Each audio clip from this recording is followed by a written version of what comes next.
Hello, everyone. Welcome to Nails and Beauty Talk. I am your host, Asia the Bird. To have a very special guest with me today, she is known as Nail Art Snob. Please welcome Robin Yancey. Hello, Robin, and welcome to the show. Hi, thanks for having me. Yeah, you're most welcome. So I want to go ahead and ask, really, tell us about your career. How'd you get started in the nail industry? Okay, so this is now my ninth grade year. Lord have mercy. Already starting out bad. This is my ninth year doing nails. Mhm, Like she said, my name is Robin Yancey. I go by the Nail Art Snob. I am here in sunny Los Angeles, California, born and raised. mhm, I got my license in 2014, and I was a mobile nail tech uh, mhm, pretty much the entire time up until 2019. I mhm, had brief stints in different salons throughout the years. There's one that started out here called Hammer and Nails. mhm, That is mainly for men. Obviously, anyone can go there, but they mainly target men into giving them that kind of man cave experience. So that was one of the bigger salon experiences that I had. I started with them. They had only been in business for about 6 months, and mhm, so I was with them for about a year and some change. And mhm, so, although I didn't get to do any art or really painting any nails at all, it really did help me with streamlining my manicuring service and helping to kind mhm, of speed that up, get the quality up because we were extremely busy. And mhm, so it also kind of helped me with, learning that customer service piece and understanding, when you are in a salon setting, there is this sort of there's a type of decorum that you do have to have, and you really don't learn that unless you're in the environment. You don't. right, No amount of school really does teach you how to be in a salon, which is kind of right. ironic. Um, so I learned a lot there. I worked in there's another chain out here called Nail Garden, and so I worked with them for a little bit. Mhm, But ultimately, through all of those salon experiences, it really made me realize two things. Number one, I can't work for anybody else. mhm, It never works out because a lot of people who own salons are mhm, not within our industry, and so it makes it difficult when you're not a nail tech or you were never a nail tech, but yet right. you put yourself in a position to manage nail techs. And so, since you Mhm, don't know all of the ins and outs, you never went to school, you haven't even picked up a nail book, you're going off of the aesthetics. And a lot of times, the aesthetics are not functional. right. And a lot of people who own nail salons don't really, honestly, they don't really respect us. They respect us Mhm, enough to hire us, but not enough to hear our opinions about what's going to work best for us to do our right. job. Right. And so after realizing that, it was just kind of one of those things where I use those experiences of more of what not to do and like what I could do better Right. than, thinking that they were going to like give me my big break or that I was going to make a lot of money. Because inherently, like when you're working for somebody else, they're going to take part of what you make. That's just the way it Right. goes. Um, Funny enough, I have had a full time job while I was doing nails up until December of last year. Hmm. So I was working at one of the local community colleges here, Santa Monica College. Mhm. Um, I found out I got the job at 10 a.m. In October of 2013. Mhm. And by 12 p.m., I found out I got into nail school. So I've literally been doing both of them the the entire time. All right. So when I decided to go on my own, I really just decided that it was, well, not really decided. I guess I realized that I was hustling backwards. I could be making more Mhm. money working for myself than doing the two because I can't really focus on either one. So I just Mhm. figured, you know what, let's just take the leap and see what happens. Mhm. Yeah, that's really, really cool. Yeah, I definitely, want to go ahead and ask, like, who are like some of like your favorite nail artists or anybody that you've been inspired by? Okay, so this question is always interesting because There's no particular order. Hmm. Because I like different artists for different reasons. One of my favorites is um, Nails by Cookie. Hmm. She's out of Las Vegas in LA. Um, she's one of my favorites because her creativity is really out of the box and she can really execute what's in her head. And for a lot of artists, I'm sure you know how this is. Sometimes it just don't quite make it out of the brain the way you thought Right. it would. Yeah. And you know, just in conversations that I've had with her, and then Hmm. ultimately when I interviewed her for one of my books, that's one of the things that we talked about is that she has somehow been able to unlock that hand-eye coordination where she can really get out what's in her head onto a nail. Right. She slays the crap out of it. Like looking at her stuff, like honestly, like get is relaxing for me because it's just Hmm. pure art. I love it. Another one is Beauty Asylum out in Atlanta. Hmm. Um, Another one who just is really, really creative, thinks really out of the box. She does a lot of 3D pieces and like really large pieces that span across a nail set. It's Hmm. just, it's exquisite. I love looking at all of her stuff. And I love the fact that there's always a concept with hers. Hmm. Um, you know, it may be going at like whatever set she created, if it was just supposed to be an art piece, it always goes along with an outfit or a song or Right. actual art, like piece of artwork. Like there's always some kind of concept that spans two different um you know, areas of art, but it always ties back to nails, and I love that about her. Hmm. Those would probably be my two favorite. I'm gonna keep it Okay. Yeah. Yeah. Lavette. Yeah, she's very, very talented. Beauty Asylum, Lavette Cephas. And plus she won there. Yep. Nails Like Nail Artist in her season, like season two. So And actually, you know what? I'm gonna put a third one in there. Um, Poochie's Nails, also in mm, Atlanta. And I think what I really appreciate most about her is her ability to transition from being in the trenches, being a nail artist, creating beautiful sets, understanding the technical side of things, but then also able to transition that into providing right. products for us, like not just like commercial nail products, but they're specifically designed to make our jobs better. And I really appreciate that as a fellow innovator, as someone who kind of thinks far enough ahead into, you know, Right. things that we need. Like I really appreciate the fact that she's been doing this for like 30 something years and is Wow. able to help translate that and move us forward in a way that not a lot of people are trying to do in our industry. Hmm. Yeah, right. Most definitely. You don't see a lot of black owned like nail systems, in the nail industry, No, but it's not ones cool that are that, done well at that.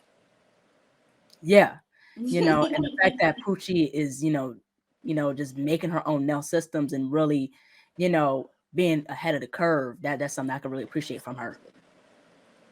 Absolutely. Yeah, I could totally agree with that. Now, I definitely want to get into in regards to art. So you've dabbled into different type of art forms, from like rap, poetry, illustration. So, what are some things that you've learned from just dabbling into different art forms? Probably one of the biggest things is that everybody has their thing, Hmm. but a lot of people end up spending a lifetime trying to figure out what it is. And Hmm. some of my pensive moments when I've like tried to figure out like why I was into something and it was for like 2 weeks, a year, and then I just don't do it Right. anymore. Hmm. I'm never one to like pick something up and then drop it back down. Like if I say I'm gonna do it, it's gonna you can consider it completed. Right. So when the times when I have like done something for a short stint, I'm like, well, why was I even drawn to it? So what I've Hmm. learned is that even though I'm the only child, I Hmm. stayed with my parents until I was 30 years old. Had no reason to leave because I actually liked them.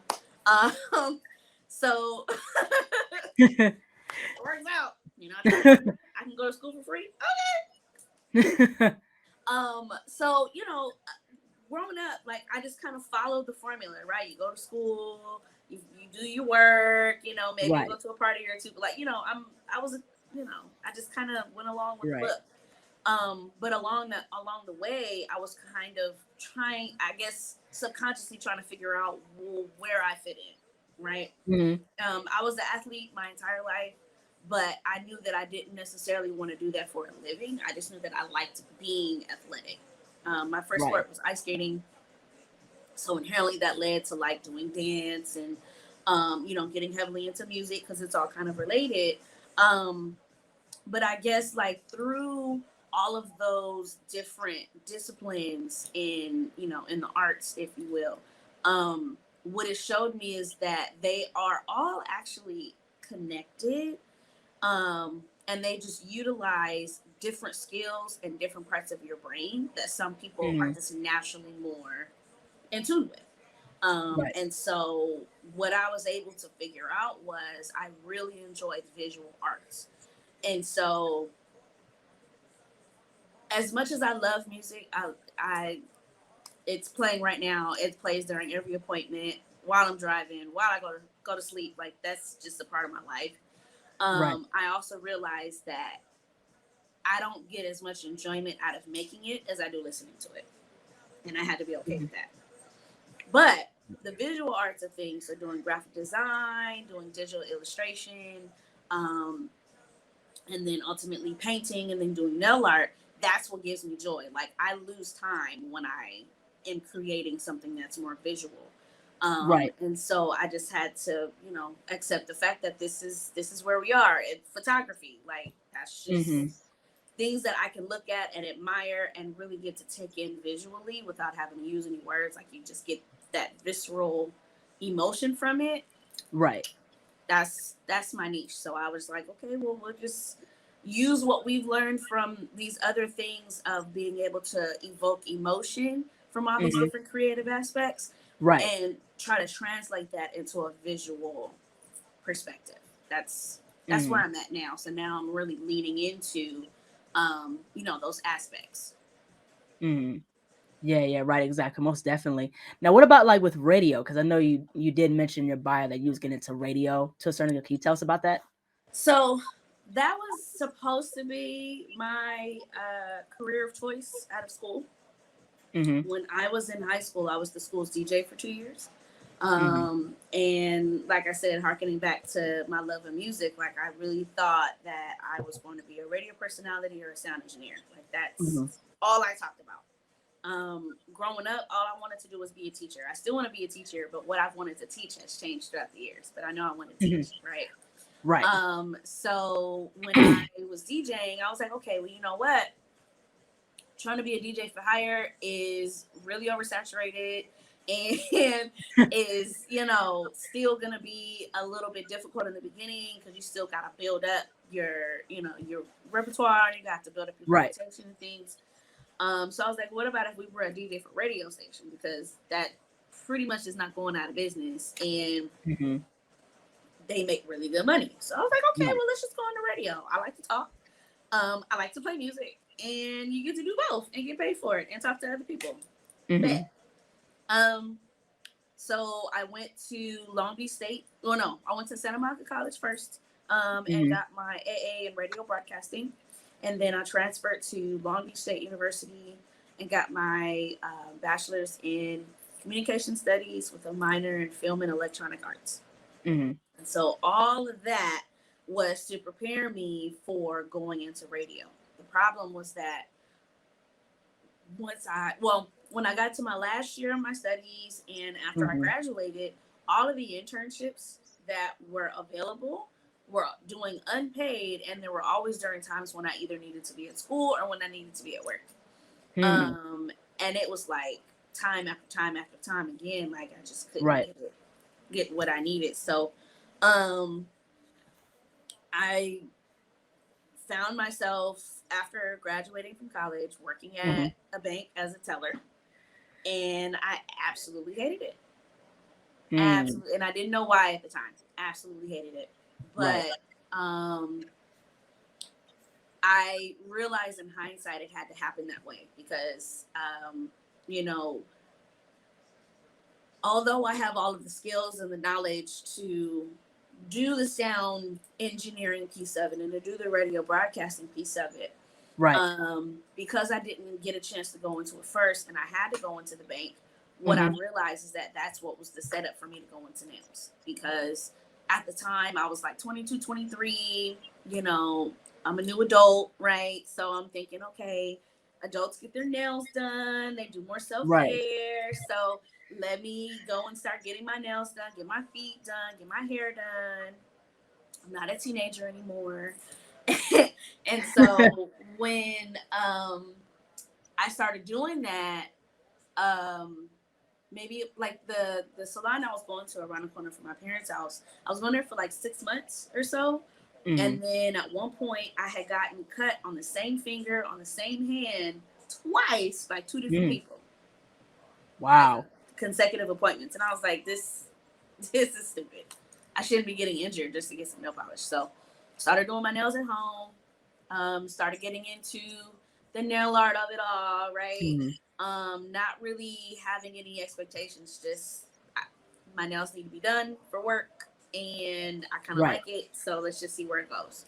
Right. And ultimately, at the time, I had worked my way up to working at the merchant window, so I had a lot of the same clients every few Right. weeks, and they started giving me compliments like, you should do this full time. Like, you're really good at this.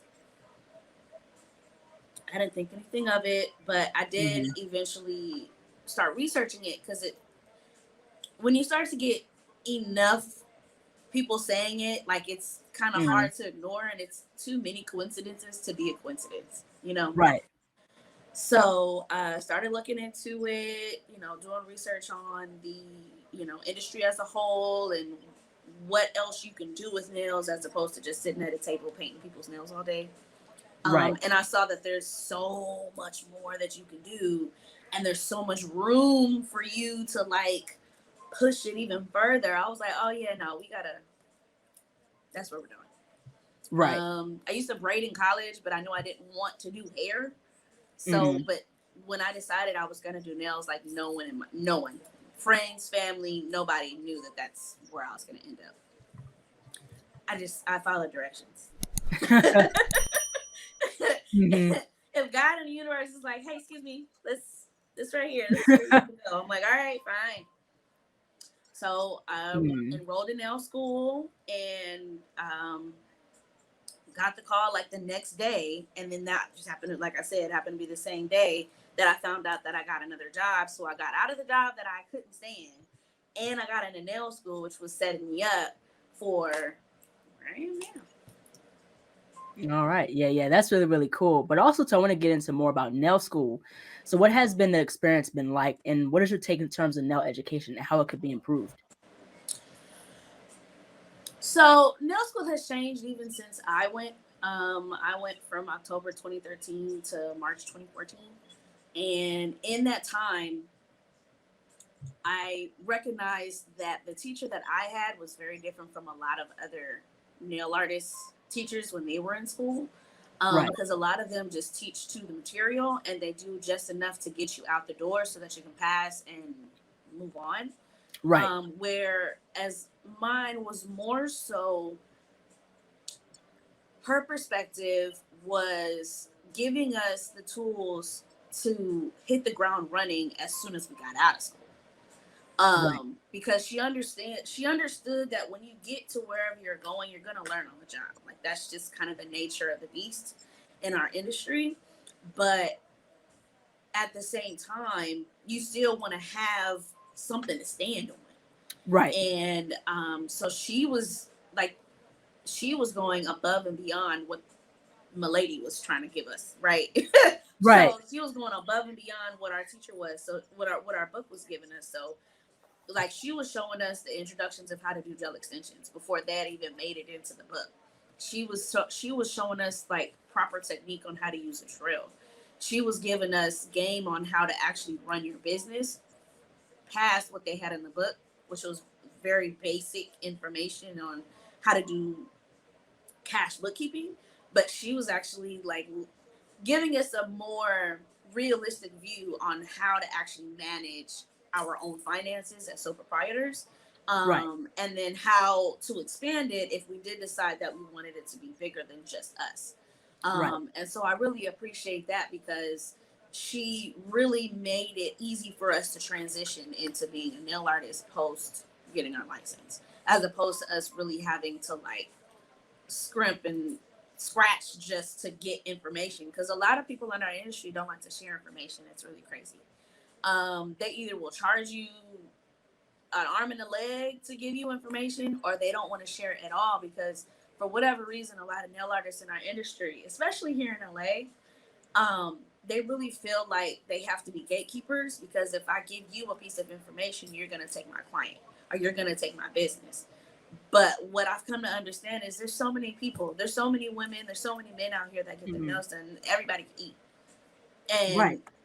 And no matter what I share with you or whatever I share with her, you still can't do it the way I do it. So, it makes no difference. I can tell you what I put in my food. I can tell you the ingredients, but you don't know the ratios. You don't know the oomph I put in it. You don't have the same kind of magic. Like, you're Right. gonna do it the way you do it. I'm gonna do it the way I do it, and we can all eat.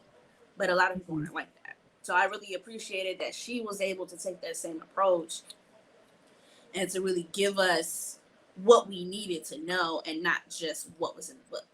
Right. Um, but now what I've noticed is that because people are starting to open up their eyes to the fact that this is a very lucrative business, and a very in the beauty industry as a whole is very lucrative, period.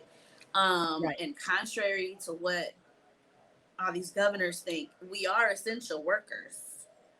Right. Um, Yeah. Yeah. Most definitely. because they're realizing that they want to get more people into the industry faster than before. And so Right. what's happening across a few states like Florida, Texas, our state, California, they're starting to reduce the hours that are required to get your license. Although that sounds great because it's a cheaper program, you can be done Mhm. faster, you're not in school as long. The problem is that you're losing all of that practice time and that instruction that you need in order to be successful. So now you're Right. relying on that real world experience to teach you. But if Mhm. you have bad teachers, or if you were self-taught before, you might just start, developing those bad habits, which are only gonna lay a terrible foundation. So I Mhm. think, one of the things that hopefully we can get back to is kind of keeping the instruction hours at where they are instead of reducing them. Mhm. And maybe even bringing back live models, because when I took my test, you don't. So there's a written test, which was actually on a computer, but then there's also a practical. And so in the Yeah. practical is a whole hour to itself, where you have to do a full manicure on one hand, and on the other hand, you have to do a sculpted nail, you have to do an acrylic tip nail, and you have to paint red, and you have to paint a French tip by hand. And so with all of those things, they're all done on practice hands. So while yes, you can mimic the technique of doing cuticle maintenance, it's not exactly the same as doing it on a real live person, you Right. know. Um, because my first year out, I was cutting damn near everybody. I'm not gonna hold you. I was cutting damn near everybody, and Mhm. it wasn't until I had somebody who really wanted to be a mentor who was actually showing me the proper way of how to do it on live skin. Like, we did have, the salon hours towards the end of the program where you're working on people coming in. But, when you are only there for so many hours, you really Right. still need that constant practice. Um, Exactly. it's just one of those things where it's like, even when we only have 400 hours, it still wasn't enough. So I can only imagine what a lot of these new nail techs are going to have to deal Mhm. with only being in school for less time. Because now, Right. now your learning curve is going to be even steeper, because you Right. may have been having certain people coming into the salon school while you were there, but Mhm. everybody has different shaped fingers, everybody has different nail shapes, everybody has different skin types. Like, there's so Right. many different variables that go into what we do, and if you don't see enough hands while you're practicing, you're bound to mess up bad. That's just Mhm. that's just what it is. Yeah, yeah, yeah. You made an interesting point because, like, I'm a licensed cosmetologist, so I took cosmetology courses during my high school because my high school offered the Yes, cosmetology. which means y'all had even less time to do nails. Yeah. Very, very less. Before I even got into the cosmetology program, I was learning nails on my own. You know what I Mm-hmm. mean? Like, you don't learn enough of how to work with people, like actual people. You know what I Mm-hmm. mean? Even with the, cosmetology program, doing hair and stuff like that, you're working on a mannequin. So, Right. when you get out, you're kind of learning. It's a little different than real heads. That's the thing. When you get out from nail school or beauty school, you know, you're not as comfortable with you working on people. Like if you did that in school, like they offer that in school and stuff like that, it's like okay, I understand different like, Mm-hmm. scalps, different hair textures. That's something with nails, like how you said before. Absolutely. Everybody's body is different, and Yeah. everybody's biology is different too. Because what may work on one person's hand, like certain brands don't work well with certain people, and you Mm-hmm. only learn that after you've already fucked up on somebody or you've Right. already had an allergic reaction. Like you can't Yeah. use, certain, I'm sure certain hair brands on certain people. Mm-hmm. Like their hair just won't take it, or they'll have an allergic reaction, all that kind of stuff. Mm-hmm. So it's always, learning on the go, or, having to figure things out as you work on it. But you only get that when you're practicing it. And if you're not practicing it on the regular and you don't get enough of it, it's going to take you a lot longer to get where you want to go. Mm-hmm. So I think a lot of these states do our industry a disservice because they're looking at the money aspect. They're looking at the numbers of people that they're trying to put into the industry, but they're not looking at the Right. impact. A Mm-hmm. lot of these people they're unqualified, or underqualified to be working on a massive amount of people in a lot of these shops. Like it's Mm-hmm. just what it is. Yeah, right, exactly. But the thing I like about what's going on now is a lot of people offer nail classes, ranging from nail prep, to manicures, pedicures, how to start your own nail Yeah, business, especially with yeah. press ons. So there's a whole wide array of things that you could do within the nail industry. And that's what I appreciate, because especially from people like myself, or some of the titans in our industry that really are nerds for what we do. Right. Like we really do take our job seriously, and so we're constantly trying to find ways to make our jobs better, make our jobs safer, but then also making sure that we are able to um, make the next like generation of nail techs and nail artists and manicurists better than what we were. Right. Giving them the tools that we had to build ourselves, because Right. it wasn't like no one really thought that this was going to be as big of a force as it is right now. Right. You know what I mean? Like we're seeing people ask like, "What's your nail style?" in the same breath as, "What are you wearing on the red carpet?" Mm-hmm. I've never seen that before. Or you're having people actually like pump up their nail artists and put them on their feeds and bring in like they're a part of the interview if they're getting interviewed by Vogue and Harper's Bazaar. Like that's what we do it for. But at the same time, we're still the least requested when it comes to going to photo shoots and video shoots. We're the least paid. It's one of those things where it's like Mm-hmm.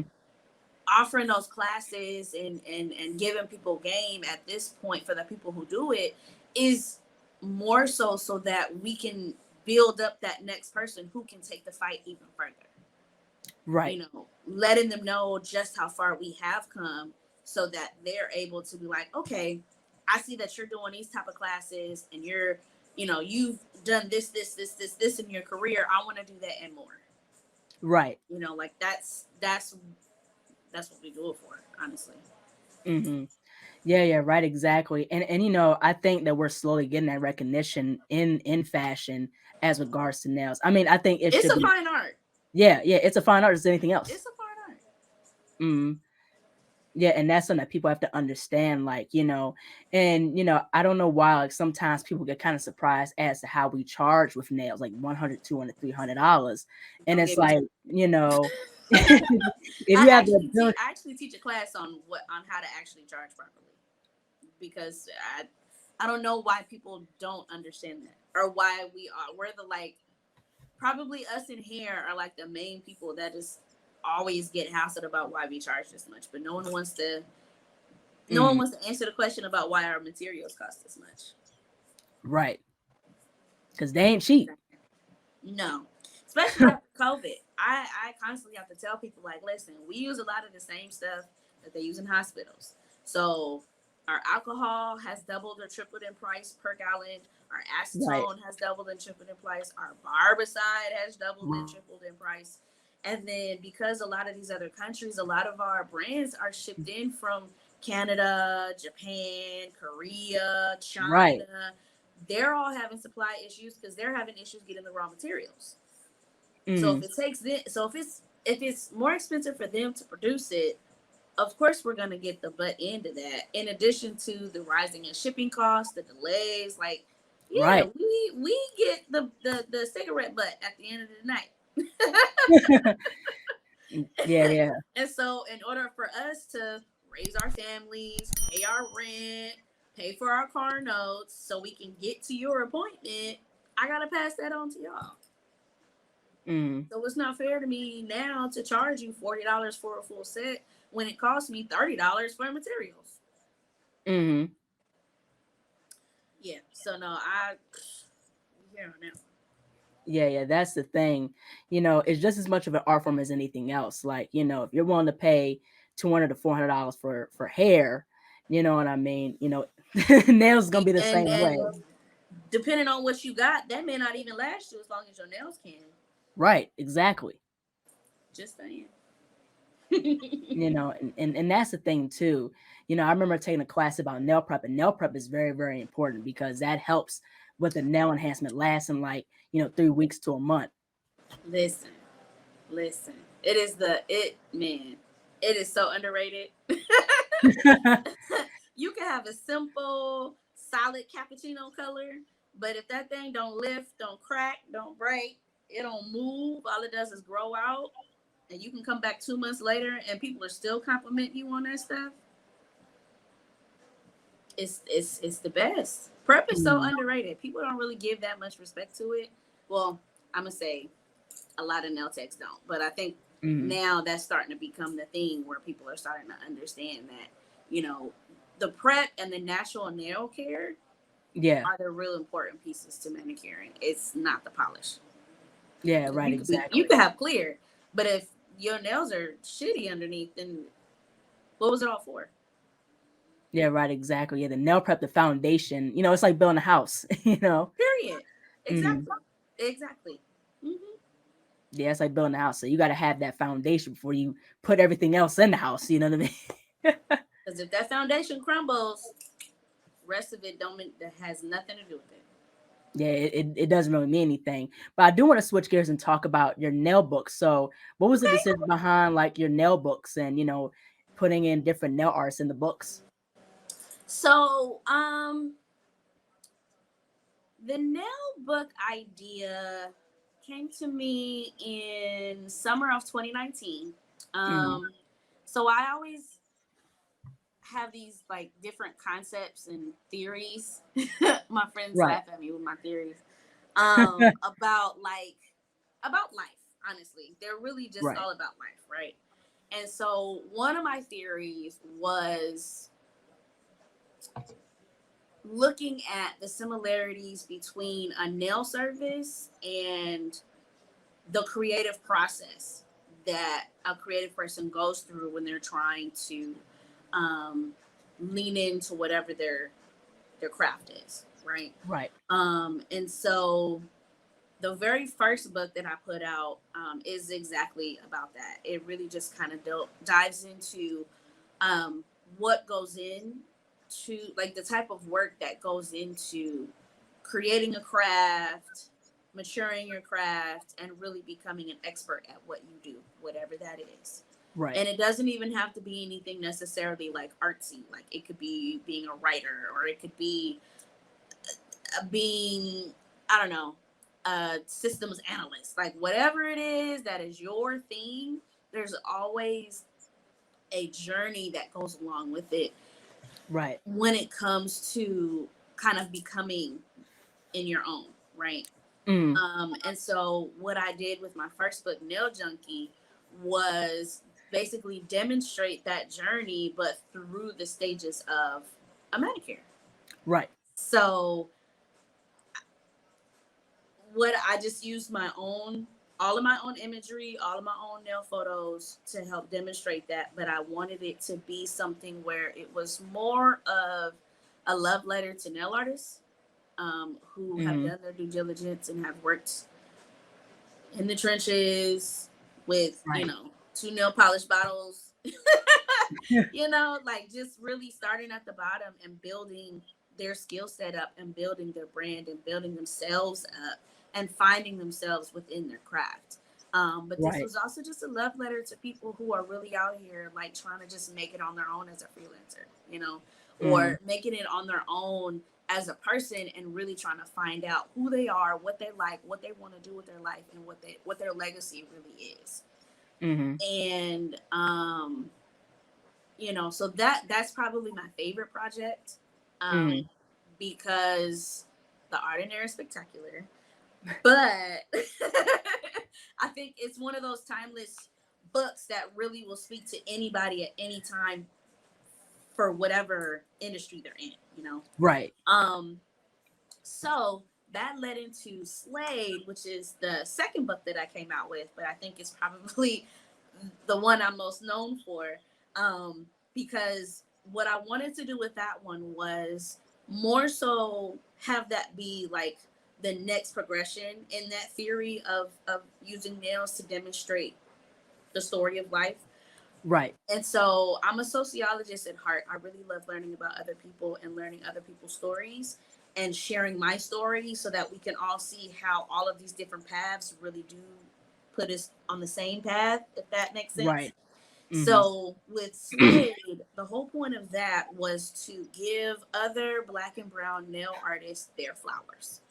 Mhm. Let them share a piece of their story, how they got into nails, what makes them tick, get behind the brush, if you will, but then also just really showcasing the beauty of their work and everything that they do and all the different types of styles that everybody does it. And so I reached out to about 175 artists, and 34 of them finished the interview process.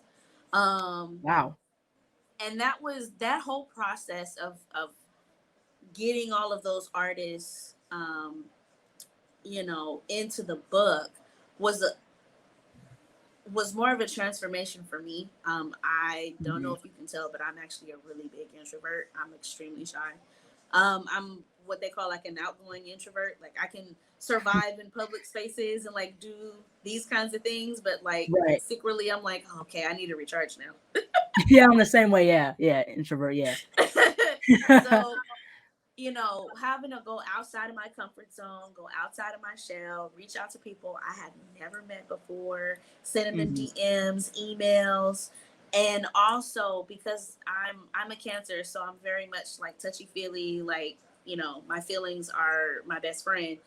I Right. had to be okay with people not wanting to play in my sandbox. I had to be okay with people not returning emails, telling me they weren't interested, not returning DMs, not even reading them. Like I had to Mhm. be okay with that and understand like the people who are supposed to participate are going to participate. Your project's going to be fine. You can't control the outcome. All you can do is put the project out there, and whatever you get back is what you were supposed to get back. Mm. So even with the ones that were able to participate, I was so elated because I was able to get Yvette in there. I got Beauty Asylum in there. Mhm. Like I got people in her caliber to participate in the book, and then I also got a bunch of new nail artists to participate. And they were all really excited to actually share their story. Like a few nail artists are current veterans and current like active duty service women. We Right. have a few people who have experienced homelessness and have built themselves up to really give themselves and their families something to hold on Mhm. to. Like Right. just going through that experience really made me appreciate mine, but then it also helped me to really showcase everyone's different path to the same thing. We all Right. share the same thing. And that Mm, was what was so beautiful, was that somehow we were all drawn to it for all of the same reasons. mm. And these were women from across the country. I think I have Wow. somebody I have someone like I think each person was like from a different state. Almost everybody was from a different state. So it was really neat because Mhm. different states have different cultures, different environments, there's different households, like all these different factors. And we all ended up at the same answer at the end of the equation. That's probably my favorite thing about that book. Mhm. Um, and then the third one that I came out with, Peep the Technique, was really just about showcasing my love of nails, but then also my deep passion for sneakers. Um, and so I just really wanted to just exhibit the beauty within both of those things. Yeah, that's really, really Yeah. amazing. But I also want to get into as well, like, do you plan on having a fourth book, or is that like you just have like three books possibly, or So, Slade has made its way to the UK and to Canada, and uh, wow. I've had someone from Canada actually reach out because they want to do a Canadian version with me. Um, Okay. so I was supposed to be working on that earlier this year. Life got in the way, had a lot of transitions, and I opened my salon, so there was a lot of Okay. attention that got spread out. So I do plan on going back to that one because I think that one's going to be amazing. Um, but then I also am in the process of developing a fourth book of, well, I guess a third book of my own work, that's Mhm. going to center around Black women's hair, nails, and plants. Ooh. Yeah, so I'm still working on the full concept, but I know that Mhm. that's really what I'm going to be pinpointing. So look out for that one. I don't even have a title of it yet, but I know that it's going to be top notch. Yeah, that's really, really cool. You're also like a featured artist for certain like brands. So tell us about like how you got with like a Prey Gel and Swarovski and just other brands. Like what's that whole experience been like? So sometimes, if I really, really like a brand and I use them all the time, I'm tagging them, all those kinds of things. I'll take a look and see if they actually have an ambassador program or some Mhm. type of educator program, or if they're at least having education, giving Mhm. those classes. Right. So that's what happened with the Prey. So I took their certification class in 2018. Um, with Swarovski, the woman who was leading the class, Jade Tang, I met her at a nail show Mhm. randomly.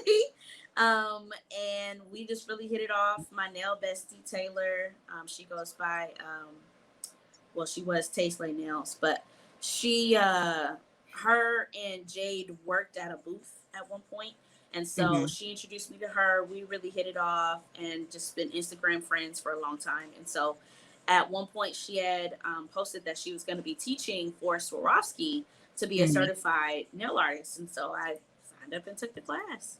Um, Wow. yeah, so like I've tried to do the ambassador thing. I've tried to be like a certified educator, all those kinds of things. What I've realized is that I really like to dabble with different brands because each brand has something great about it. And Right. I've never been able to just use one brand as much as I try Mhm. so hard. Right. And so with a lot of these brands, it has to be exclusivity, right? Like you can't use other people's stuff if you're going to be using this one. So I kind of gave up that dream for now.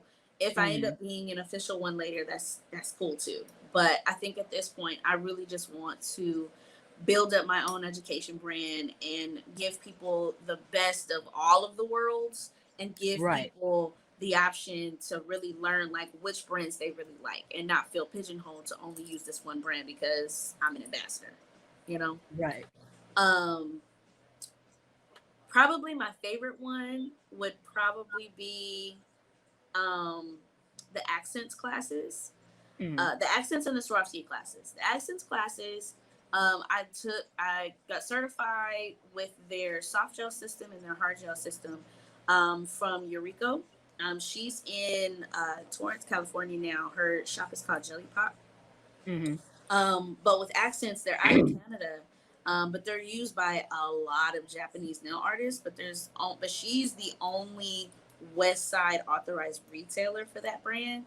All of the Mhm. other retailers are on the East Coast and in Canada.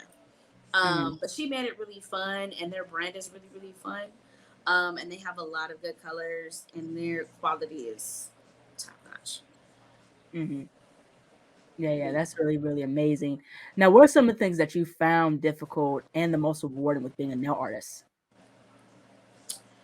Um, the learning curve. Mhm. Staying up with trends, staying up with your technique. In that, especially that prep stage, but more so just the fundamentals of a manicure, like Mhm. making sure you're still filing properly, shaping is probably more important than the prep, because if your shape is off, it could mess with the quality of the nails, how long they're actually staying on. Mhm. And it also just makes it look better. Like, nails are still an aesthetic thing, and so if the shape is off, obviously that's the first thing you're going to see before the design. Right. So since there's so many different nuances to filing and shaping, you know learning those nuances, learning how to properly do cuticle maintenance, learning how to properly do prep, like all those things. Mhm. You do one thing wrong, you use the wrong product, you don't do it enough, you do it too much, can ruin your set. And so that's probably the hardest thing to get right, is like the technical side of it. Like, there's I'm sure other people have said it before, but like, there's nail technicians and then there's nail artists, and there's a very slim amount of people who are both. Because some people pay attention to one more than the other, and some people are just better at one than the other. But it takes Mhm. someone who is really truly dedicated to the beauty of the craft, who can master both. Mhm. That's the that's the Yeah. sweet spot, if you can master both. Yeah, yeah, right, exactly, most definitely. But I definitely wanna also ask about mental health. So how have you been able to balance being a nail artist and mental health? Whew, this is an interesting question. Um, so I have had burnout twice in my 9 years, which to me is a lot of times, in a short amount of time. Mhm. What I've learned from those experiences, um, comparing yourself to other people will always kill your career. Right. And it's going to kill your confidence, which will kill your career. Um, it's one thing to always be looking at nails and to um, use other nail artists as inspiration, and kind of use what everyone else is doing to drive what you're doing. But it's another thing when you start internalizing your own shortcomings compared to somebody else's work. And I know a Right. lot of artists do it. I did it, and sometimes I still do it. Mhm. But what I've learned to do is to understand that the people who I now compare myself to have been doing nails for 20 years. And Mhm.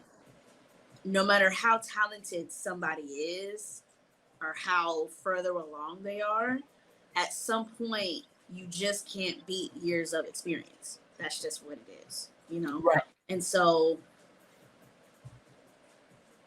I think that's one of the biggest things that I've had to combat, along with personal struggles with um, imposter syndrome, and always feeling like, you know, I'm not really a nail artist. Like, I'm just kind of here. It's Mhm. really weird when I say it out loud, and it makes zero sense, which is why I was able to somehow get rid of it when I opened my salon. But, Mhm. um, my personal struggles stem from things I've had to deal with growing up with parents who were always about excellence. And so Right. When I didn't get certain types of affirmations or validation, it always felt like I was less than or that I didn't do a good enough job. And so that Right. had somehow spilled into when I did nails, and it manifested on Instagram. So unconsciously, I would post stuff with the false confidence of like, oh yeah, I'm about to get 50 likes, I'm about to get 100 likes, but you only have 50 followers. And just how probability works, not everyone is going to see your stuff. And Right. so if you're just starting out like I was and had never done nails before, no, you're not about to get 10K likes on something. Like, no one knows who you are, you don't have the following, and in hindsight, work wasn't that good. So it was unrealistic, to Right. have those things. But then, of course, Mhm. you have that self-fulfilling prophecy where it's like, oh, well, no one's really gonna like my work. But then you don't take care of your work when you post it, and it doesn't look that great. So then, of course, nobody likes your work. So now you're like, oh my God, I'm a terrible artist. This isn't for me. I'm just gonna quit. This is awful. I shouldn't have wasted my time. It's a whole thing. So I said all of that to say what has really helped me come out of that is honestly minding my own business. It's the Right. best way I can put it. Minding my work, putting your head down, grinding, and just really focusing on what is going to make your craft better. Mhm. Using what everybody else is doing as inspiration is fine. I'll take pieces of, what I like from certain artists or different Mhm. designs, but I just make sure that I freak it and put it in my way, Mhm. and put my own spin on it and my own taste on it. Um, but not getting so caught up in the Instagram of it all. Right. Like at this point, I really just want to use it as a portfolio and leave it at that. Getting caught up in the insights and getting caught up in the likes and the views and all those things is great. Like, yeah, I want the eyeballs on my page, but at the same time, like I had to give up like really being attached to the outcome of what happens when I post stuff online, or what happens when I do pop-ups, and what happens when I put retail out. Like, at the end of the day, who's gonna find it is gonna find it. And just like how you somehow found me through the sea of Instagram, like the right people will find you when they're supposed to find you, and all you need to do is just keep doing your work. Mhm. Um, I'm a little old school, so it's just like angels in the outfield. If you build it, they will come. So as long as you keep grinding, keep creating, keep Mhm. doing what you're supposed to be doing, everything will happen when it's supposed to. Mhm. Yeah, I could definitely agree with that because there's times where I've done that same thing where I've compared myself to other people's work, and like how you said, it is the thief of joy. It is a thief of like the joy Oh, of what you do. woo, You Jesus, know what I yes. mean? So that's the I had thing. that happen So, in August. Like, I got so overwhelmed, and I was just like, you know what? mhm. Just focus on your work. Because I get so Yeah. caught up in doing all these extracurricular projects, doing books, doing projects, doing all kinds of stuff. And it always takes me away from this. And Right. so I just had to really take a step back and just be like, listen, you're doing too much, you're exhausted, you're overwhelmed. Just baby steps. Just Mhm. create what you love. Just do what you love to do, and then let everything else snowball instead of trying to do everything all at once. Mhm. Yeah. Yeah. Right. So I'll come back Exactly. to center. Yeah. Yeah. Yeah, yeah. Stay in your lane. That makes a huge difference in itself. But last but not least, where can people find you on social media, and how can people support you, your business, and where can people find the books? So everything is at the nailartsnob.com. The nailartsnob.com. That link to that website is in my bio on Instagram. That's the main platform I'm on because it's the most successful.